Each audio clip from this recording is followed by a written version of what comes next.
channel. Well, medyo nawala ako for a couple of weeks and I'm back. For this time, we're going to cook some chicken. Air-fried chicken recipe. Pero ito, this time yung position niya, it's spread. Naka-spread yung legs niya. Yung ating spread fried chicken wings air-fried version. Actually, I have a recipe here ng whole fried chicken wings using an air fryer. But this time, let's change the position of the chicken. So, I'll make it spread type whole chicken in an air fryer. So then, magluto na tayo ng chicken. Let's cook this whole chicken using an air fryer. But please watch my other air fryer recipes here in my channel and do check out my playlist and other videos in my playlist here in my channel. Don't forget to subscribe, click the notification bell, and like nyo na rin yung video ko. Please like this video. And also, so yes, let's start cooking. So we have a Magnolia Chicken. It's just a medium-sized whole chicken. Medium size. Let's wash it first. And yes, this is our chicken. Fresh Magnolia Chicken.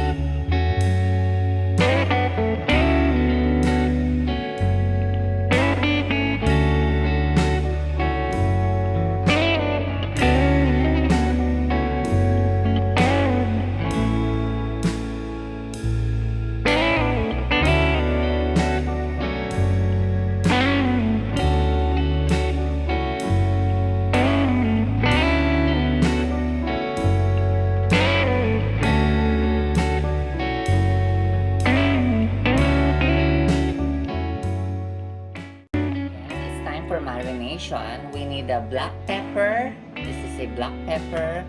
We need the olive oil, and we need a salt.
And also, aside from black pepper and salt, we can add a little bit of garlic powder.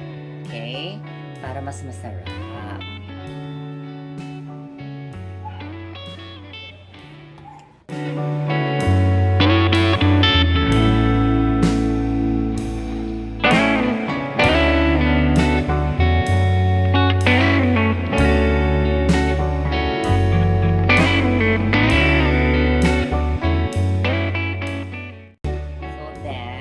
Marinate na natin siya. After marination, just leave it for around 30 minutes. Just 30 minutes. It's enough.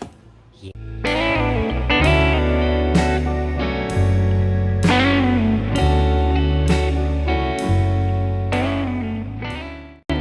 Yes, after 30 minutes marinated, it's time to air fry this chicken.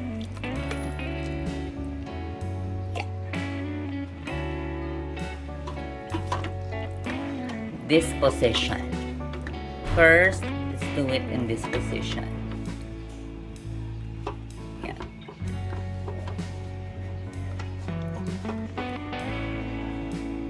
And here we go, our chicken. No need to boil, just put the chicken directly to the air fryer. So let's start. First, 200 degrees Celsius, and then it's a warm up. Let's do some 15 minutes.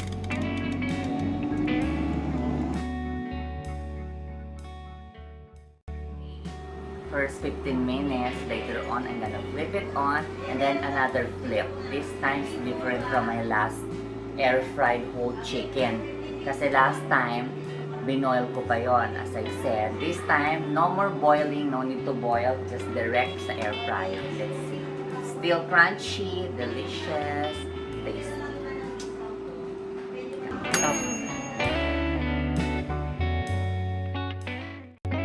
Yes, ito na yung 15 minutes. Ipi-flip natin yan for another cooking time.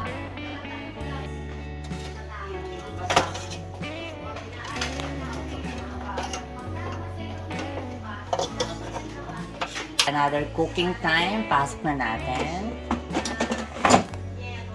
Same temperature, 200 degrees Celsius. Let's add around 20 minutes.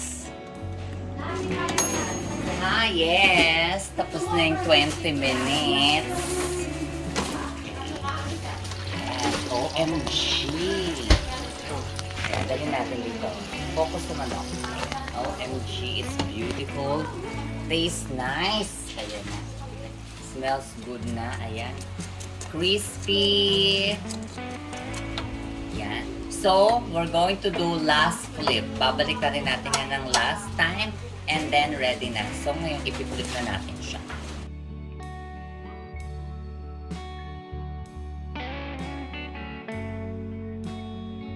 Spray some oil.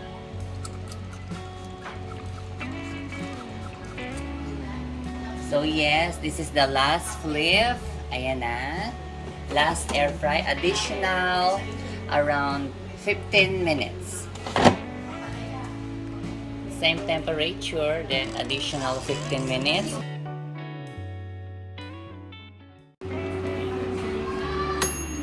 Yes, it's over. Total cooking time, 50 minutes. Open na natin. Ayan. Ayan, OMG. Ayan. Tumutunog-tunog pa. OMG. Looks so delicious. Lutong-luto. Ayan. Let's take a look. Ayan. Lutong-luto ang chicken natin. Ayan. Okay. This is our air-fried chicken. Whole chicken using an air fryer. So, it's ready. It's time to prepare our chicken. Crispy. So nice. Ang ganda ng texture. Very beautiful texture.